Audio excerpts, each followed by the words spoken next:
Hi, church family. Today, I want to talk to you guys about faith. And in fact, we have a beautiful definition of what faith is in the Bible. And it's found in Hebrews, and it's chapter 11. And this is known as the Hall of Faith, right?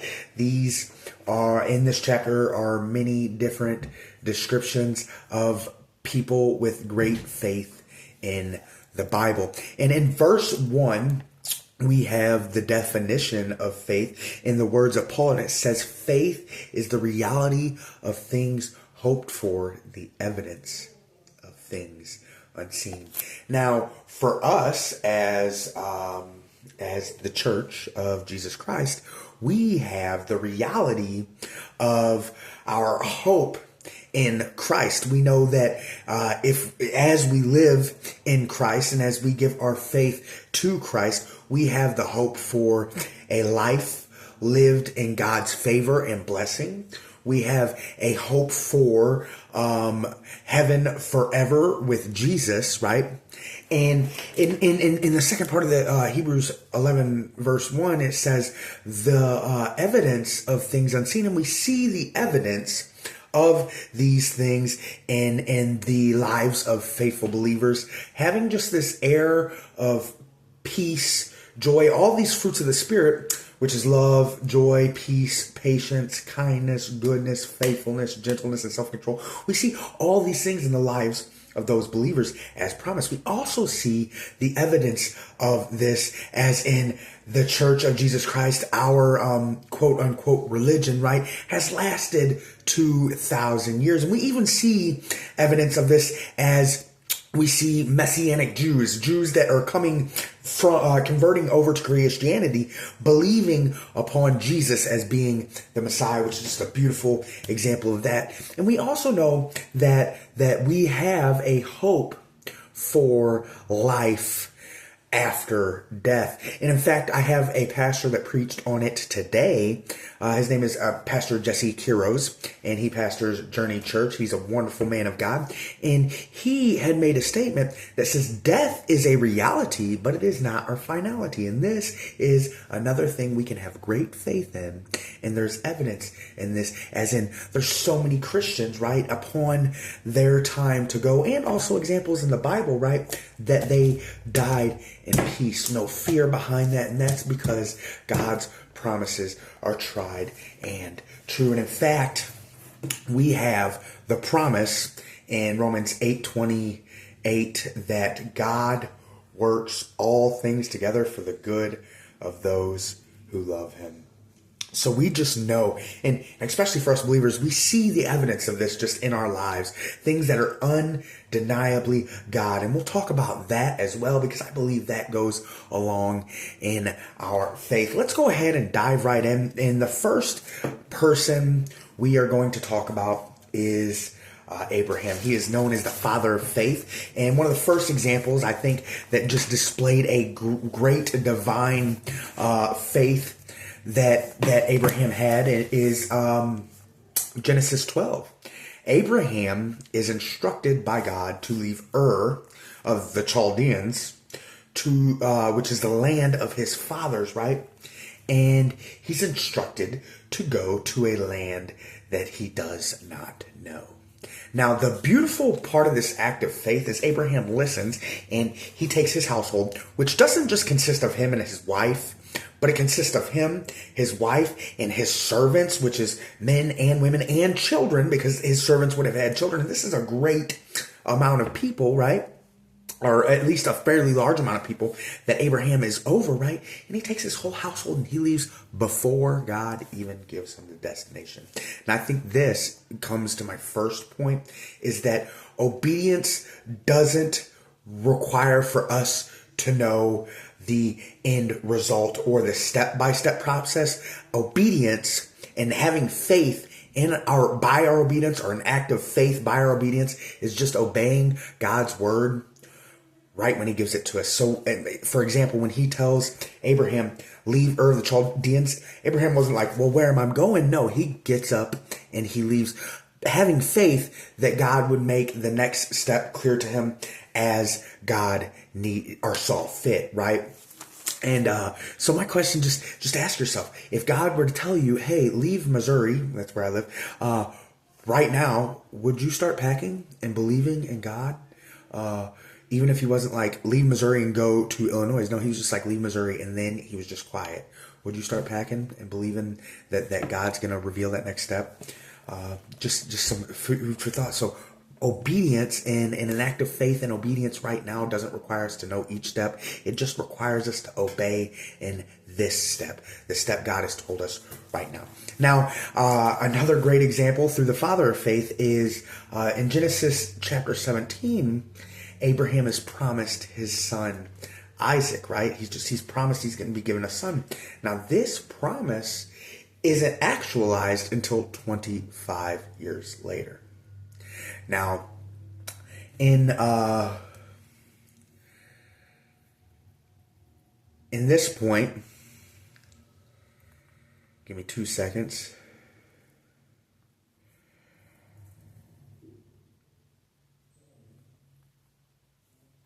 In this point, we are getting at the time of our promise being fulfilled isn't our time. In fact, 2 Peter 3:8, it tells us, with the Lord, one day is 1,000 years, and 1,000 years is like a day. But his timing is different than our timing. Often we can take on a promise that God has given us, and we can just believe, we automatically go to believing that this promise is going to be met immediately or very soon. And yet God often takes a great amount of time before he fulfills our promises, because he gives us his promise to look forward to, right? The reality of things hoped for. He gives us these promises to look forward to, but he still wants to prepare us for these promises and these blessings that we will be able to steward them well. Now, as I have said, it took 25 years before Isaac was born. And in this time, Sarah even gives Abraham her servant Hagar, and they try to fulfill this promise through Hagar, which was a practice that they did back then when women weren't able to bear children. And of course, Sarah was really old at this time. So that's kind of what made the promise in this great length of time, because she was already old, right? And it wasn't until she was like 99 before she had Isaac. So that would have made it, I do believe, about 74 when Abraham was promised that she'd have a child in the first place.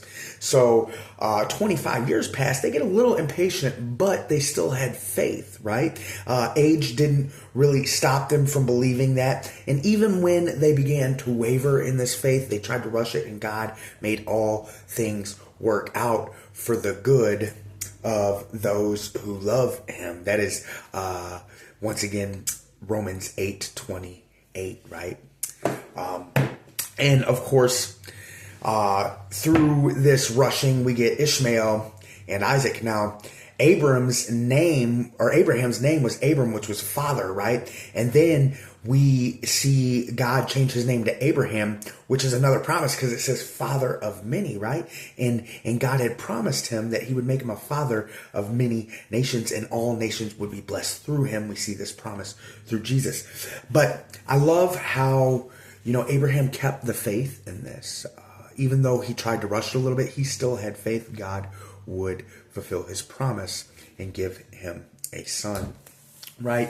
And even through the rushing, we see that God still blessed Ishmael as well, because God, he is faithful even when we seem to have moments of faithlessness. Now, later in Genesis chapter 22, we see another great act of faith, because God tells Abraham to sacrifice Isaac. And I believe this was a test of not only just faith, but Abraham's love for God, right? Because, as I said, Isaac was the promise that Abraham had looked forward to all along. This was the promise of promises, right? And then God says, hey, you know that son that I gave you that you looked forward to for so long? Go ahead and sacrifice him. And of course, Abraham, he does this. Now, and I love, well, he doesn't sacrifice Isaac, but he gets Isaac ready. He gathers all the things he needs for a sacrifice, and he sets out to the mountain to sacrifice his son. Now, in Hebrews chapter 11, verses 17 through 19, we actually see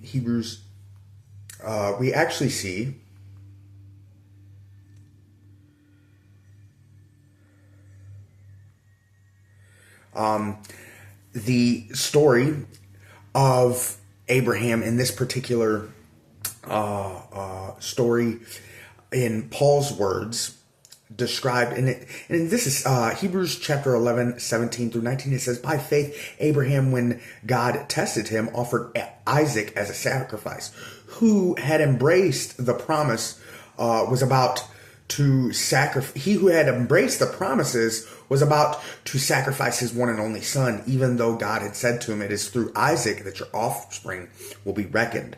Now, Abraham reasoned that God could even raise the dead, and so, in a manner of speaking, he did receive Isaac back from death. I think this is an incredible display of faith, that even though Isaac was his promised son, this is the promise he looked forward to so much, that even if he were to have sacrificed Isaac, that God would have been able to raise him back to the dead, that his promise would have still been fulfilled, even if he had carried out the act. That is such an incredible, mind-blowing level of faith. And in fact, it's hard for most of us to believe in a faith, right, that is beyond, or that goes beyond normal human thinking. It's right, like, sacrifice my son? But Abraham had faith that he heard God's voice, as well as being like, hey, is this God's voice? But Abraham knew God's voice, and Jesus says, my sheep know my voice. So Abraham, he goes all the way up to having Isaac tied up, knife raised, and the angel of the Lord stops him. What incredible faith that is, right? And here's the beautiful part, that God had just so happened to have a ram caught in a bush. He had prepared a sacrifice all along, all the while testing Abraham's faith, and Abraham came out refined as gold. Now, in Genesis, we have our next example of incredible faith, and someone who just really stuck to his integrity and his character throughout the promises. In Genesis 37, we have 17-year-old Joseph. This is the second to youngest son of Jacob, right? Later known as Israel, which is where that's where the Hebrews get their nationality's name, their culture's name. But we see Joseph given a dream, right? And he dreams that he was binding up sheaves of grain, right? And his sheaf of grain stood there, and all his brothers' sheaves of grain, they bowed down before him, and then he had a dream about the moon and stars. Now, see, this was a promise that God was going to fulfill 13 years later, when Joseph becomes second in command to the Pharaoh. But let's talk about just how Joseph maintained his character and his integrity throughout this time. Now, Joseph's brothers, they get jealous of this story, because he had such faith when he described these dreams. And of course, he knew what he was saying, and his brothers knew what he was saying. He was saying, hey, I'm going to be a great ruler, and you guys will one day bow down to me, right? And I don't think it was like out of arrogance, but at the same time, it's like, man, you got to be careful with what you say. But you can also say it with faith and I believe it was meant to be said, because Joseph's brothers, they get jealous, and of course they throw him into a pit, and they wind up selling him into slavery, which is the beginning, right? And this is at his 17 years of age, is the beginning of this promise carried through. Now Joseph is sold into slavery to the Egyptians, and then he is brought to a man named Potiphar, right? And this is a Egyptian of high status. I can't remember his exact role. However, he had many servants, and he puts, of course, Joseph as the head of his servants, because Joseph is a man of God and he has such great integrity, and I'm sure that God's favor over his life elevated him to this spot. And of course, I'm sure that he was a faithful man of God, and we actually see that in his character whenever we see Potiphar's wife. She keeps coming on to Joseph, trying to get him to sleep with her, but he refuses. And I love the words he says. He goes, because he says, "How could I sin against God?" Now, we also see his character as far as his gratefulness, not just to God, but also to Potiphar, because he says he when describing one of the other reasons he won't do it, he says, "My master has given me access to all parts of his house except for you."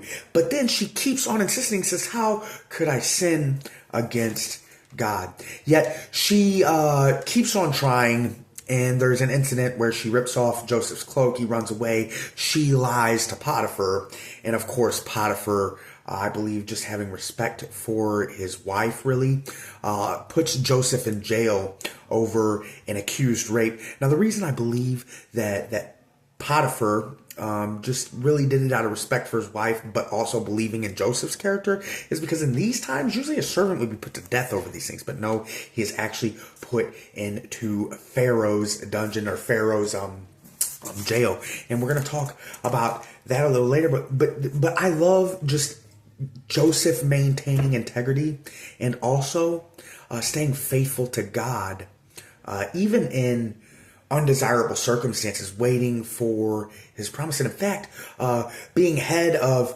Potiphar's house, which is a great official of the Egyptians, right? You'd think maybe he could try to convince himself, but this was the carried out promise. But it doesn't really explicitly say that, and I don't believe he believed that either. But he stayed faithful, right?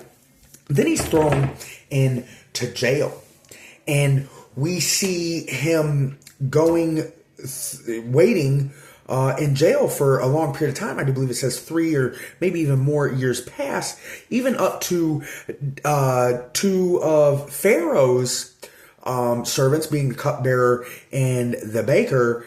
He interprets dreams for them, which both come true, right? And one actually winds up being executed as a result to this, but also the second promising to remember him, and he later does, but it takes a little while. I think it's about a year or two later, the cupbearer remembers Joseph after Pharaoh has a dream, and of course Joseph interprets this dream, and guess what? Promise was fulfilled. Joseph was exalted to the second highest place, right under Pharaoh, right?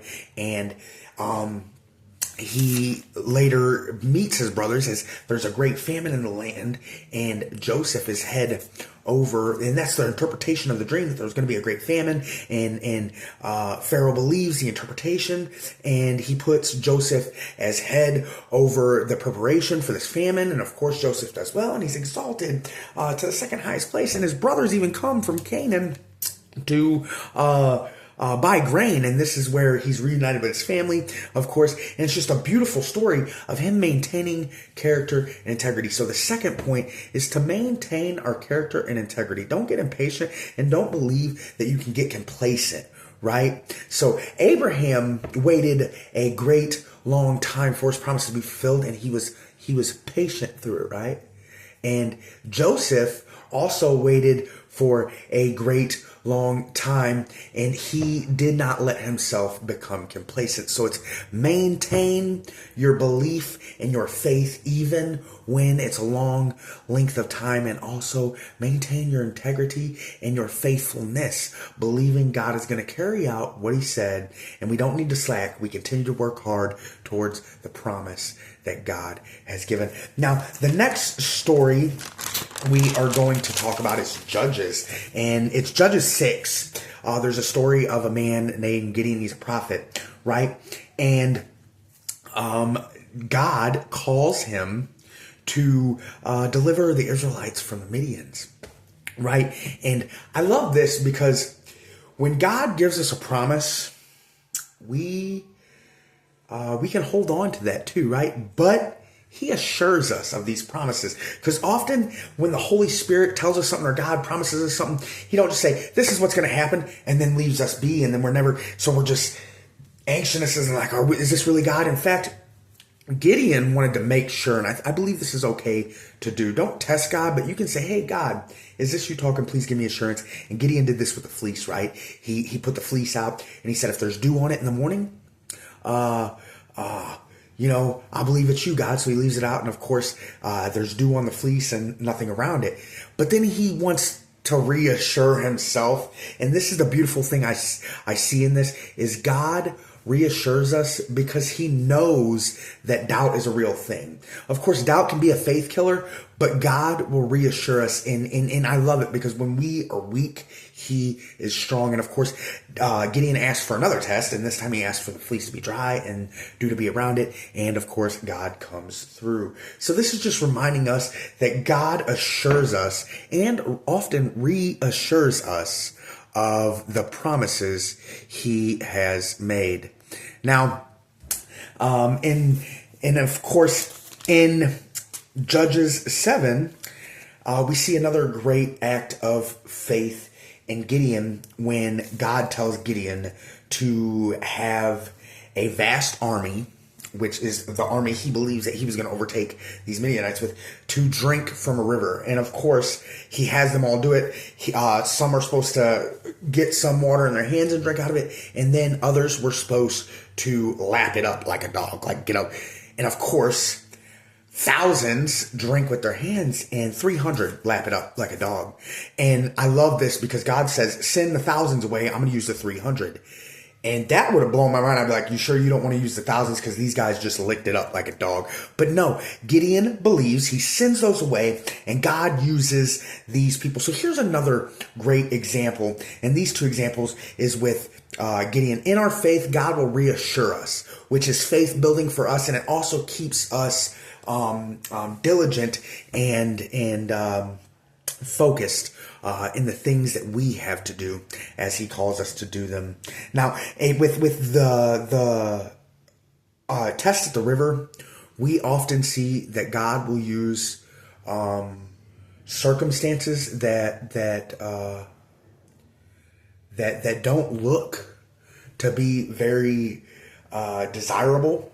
He'll use undesirable circumstances, and he'll use the least of likely of circumstances to bring about his glory, so that he can say there is no shadow without a doubt that God had done the thing that he promised for, that we had faith in. So often when God promises us something and we have faith in it, and we see circumstances that are starting to kind of point away from the promise that God had said, they just look like there's no way. Remember, God makes a way where there is no way. So keep your faith in that. And I believe that Gideon was just a wonderful example of God being reassuring and also bringing about his glory in his promises, that we can keep the faith even when circumstances look bleak. Now, in Kings 17, we have Elijah and the widow of Zarephath. In fact, there is another great famine, right? And Elijah is hungry, and he sees a pagan woman known as the widow of Zarephath picking up sticks to cook her last meal. In fact, her exact words was says, I am picking up these sticks so I can cook this last meal for me and my son so we can eat and die. Wow, that's crazy. But Elijah says, hey, look, cook me a little bit first, right? And I am sure that God will provide for you. Now, see this small act of faith, because she cooks him something.